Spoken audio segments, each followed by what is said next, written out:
Assalamualaikum warahmatullahi wabarakatuh dan salam sejahtera. Seperti yang saya janjikan,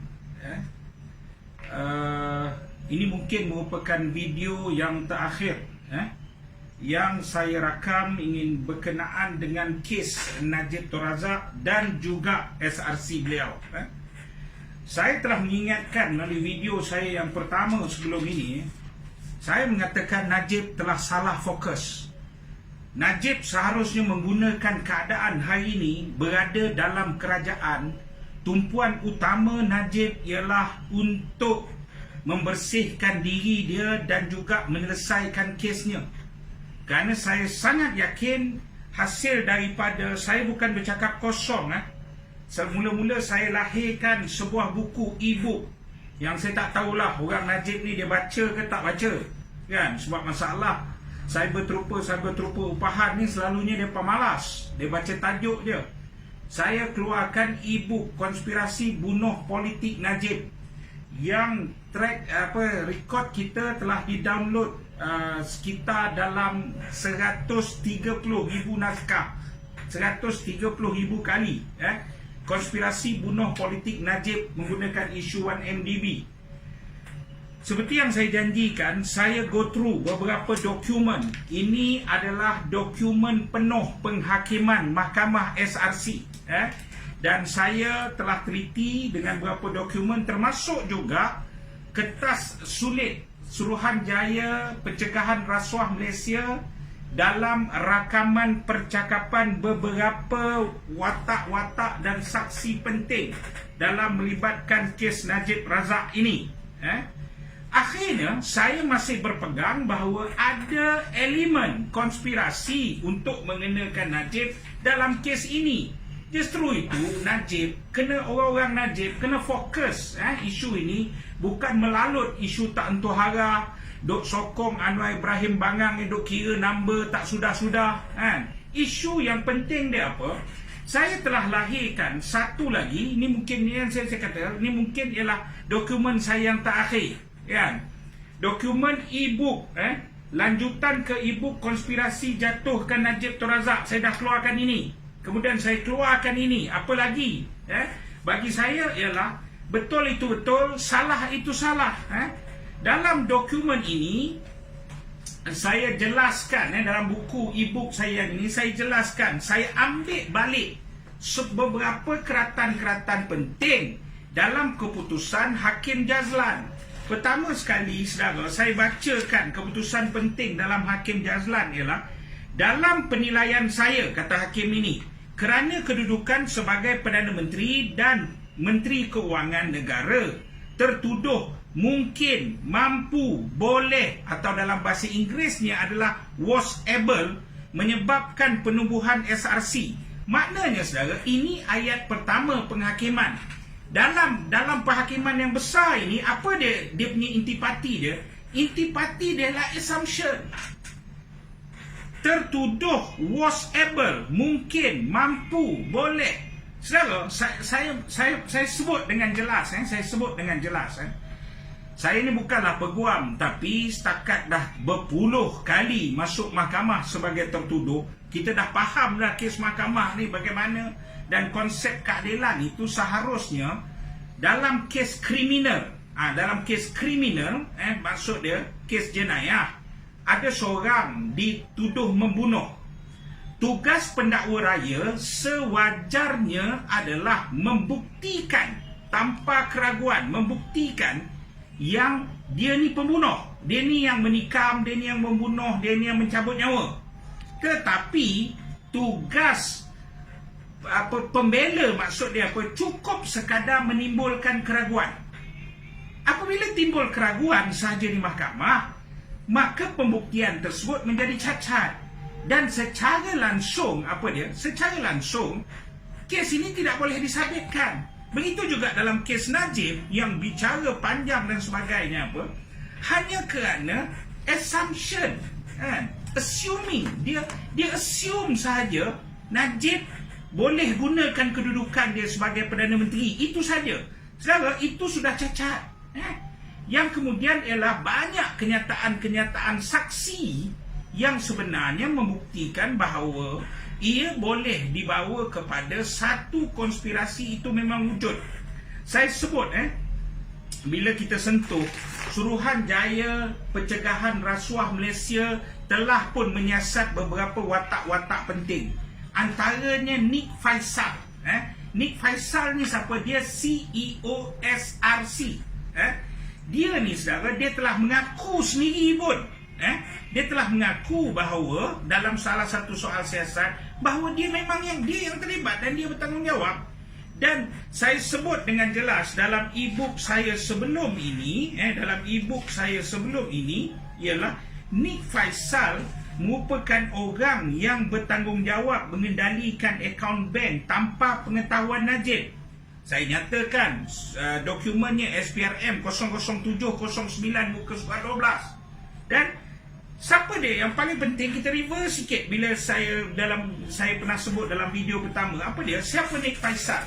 Nick Faisal ni saudara ialah dinyatakan juga beberapa saksi dalam kes mahkamah menyatakan apa? Nick Faisal merupakan bekas kaki tangan kanan yang pernah bertugas di bawah syarikat Jolo. Kemudian Jolo yang ambil dan cadangkan nama dia dalam SRC. Jadi oleh kerana itu saudara, Nick Faisal ni juga ada beberapa dokumen. Kita tak cakap kosong ni. Dokumen daripada M-Bank, dokumen SRC daripada M-Bank menyatakan apa? Semua transaksi duit termasuk penggunaan kad kredit atas nama Najib adalah digunakan dan di bawah kawalan Nick Faisal untuk menguruskan semua data ini. Malah saya sebut dengan jelas Joanna Yong yang merupakan branch manager kepada cawangan M-Bank di mana akaun SRC ini dibuka, akaun atas nama Najib itu dikendalikan, dan juga Chia Tek Kung iaitu pengarah Managing Director M-Bank menyatakan apa? Ada beberapa elemen penting dalam kenyataan di mahkamah. Pertama, M-Bank pernah terhantar dokumen ke PMO. Kemudian PMO telefon untuk klarifikasi benda ni. Tapi sebelum telefon, Joanna dan M-Bank telah cek pula dengan Jolo, dan ada rakaman perbualan balas melalui BlackBerry Messenger yang di-print yang menyatakan Jolo memberi amaran kepada M-Bank, kata apa? Dan supaya jangan brief Najib ataupun maklumkan Najib apa-apa berkenaan dengan akaun ini. Maksudnya apa? Maksudnya ialah M-Bank telah buat kesalahan mengikut Akta Bank Negara. Jelas M-Bank telah membuat kesalahan. Tapi akhirnya ada tak kerajaan ataupun kerajaan pada ketika itu, sama ada di bawah Mahdi ini satu bab lah, di bawah Pakatan Harapan ni satu bab lah, memang ini konspirasi Mahdi. Tapi persoalan dia, budak-budak Najib seharusnya mengeluarkan benda ini, membuat laporan polis ke atas M-Bank, ke atas Joanna, ke atas Chia Tek Kung dan sebagainya. Kerana jelas apa dia? Jelas mereka salah guna kuasa daripada segi ini. Itu satu. Kedua apa dia? Chia Tek Kung sebut dengan jelas. Pengarah Managing Director M-Bank sebut dengan jelas. Dia kata apa? Dia kata semua transaksi dan sebelum membuka akaun ni, dia telah rujuk dulu kepada siapa? Kepada Zeti, iaitu Ketua Bank Negara, ataupun kita panggil apa? Gubernur Bank Negara. Saya ni nama dan jawatan orang jahat saya selalu lupa, kan? Gubernur Bank Negara. Jadi kita pergi balik kepada watak konspirator yang kedua. Apa dia? Zeti. Jelas saudara, dalam dokumen ini, dan saya nyatakan dalam dalam e-book saya dengan jelas. Apa yang saya tulis dalam e-book saya, dan saya naikkan dokumen sekali dalam e-book saya. Apa dia? Zeti, dalam e-book ini Zeti ada dokumen yang buktikan keluarga dia terlibat dan dapat duit dan dapat keuntungan daripada Jolo. Bukan sekadar ada bisnes dengan Jolo, dia dapat keuntungan dan dapat nilai keuangan daripada Jolo, keluarga dia. Akhirnya saudara, dalam penemuan apabila kita buat trail balik, kita cari balik money trail dan sebagainya, ada akuan sumpah ZT berkenaan dengan money trail tersebut. Ada laporan polis ke atas ZT. Tapi sampai sekarang, apa payah sangat? ZT tidak pernah dipanggil oleh polis. Rekod kami tidak menemukan sebarang soal siasat ke atas ZT. Jadi maknanya apa? ZT ni tokoh konspirasi yang dilindungi. Saudara-saudari yang saya hormati sekalian, hari ini apa dia? Hari ini yang kita harus tekankan ialah ZT sebagai gubernur yang juga terlibat dalam konspirasi ini. Cuma dalam bab ZT ni saya sebut satulah, saya tak faham. Dalam kes SRC yang panjang ini, baiklah pendakwa tak bawa ZT, pergi ke pendakwa tak bawa ZT kerana ZT sebahagian daripada konspirator. Tapi kenapa peguam bela tak bawa? Saya tak faham pula kalau Najib ni dia ambil pasukan peguam bela goreng pisang, kan? Dia harus, sepatutnya peguam bela harus bawa ZT, letakkan ZT dalam kandang, dakwa betul-betul, kan? Jadi oleh kerana itu banyak sangat saya kalau saya sebut terlalu banyak, video ni akan jadi berjam-jam. Saya sebut salah satu lah, benda simple yang saya rasa ia harus diketengahkan. Saudara nampak ada gambar, gambar ini popular digunakan oleh puak-puak Mahathir. Kononnya buktikan bahawa Jolo kenal dengan Najib. Najib tak kenal Jolo, kenyataan awal dia menipu, dia takut ke apa, itu persoalan lain. Bagi saya ialah kalau Najib ni berani dan Najib ni cerdik, hari ni dia masih jadi Perdana Menteri. Soal dia bukan sekadar dia berani takut, malah dia pun tak cerdik, tu sebab dia kena tipu dengan Jolo. Tapi soal dia ialah gambar itu, saudara tahu atau tidak, dalam pencarian seluruh dokumen, kita track balik dokumen SRC dan ni, saudara tahu tak, sebelah Najib ni dia ialah Putera Faisal. Putera Faisal ni siapa saudara? Dia ni lah anak Raja Arab yang paling berpengaruh. Dia telah menggunakan Jolo untuk menghubungi Najib, bawa Najib naik kapal dia. Ini bukan kapal Jolo, ini atas kapal dia. Dan ada dokumen-dokumen, surat-surat, pertukaran surat daripada melibatkan Petro Saudi dan sebagainya. Jadi apa yang saya rumuskan di sini? Pertama saudara, saya sebut dengan jelas. Bagi saya betul-betul salah dan salah. Dalam kes Najib ini memang ada konspirasi, jelas.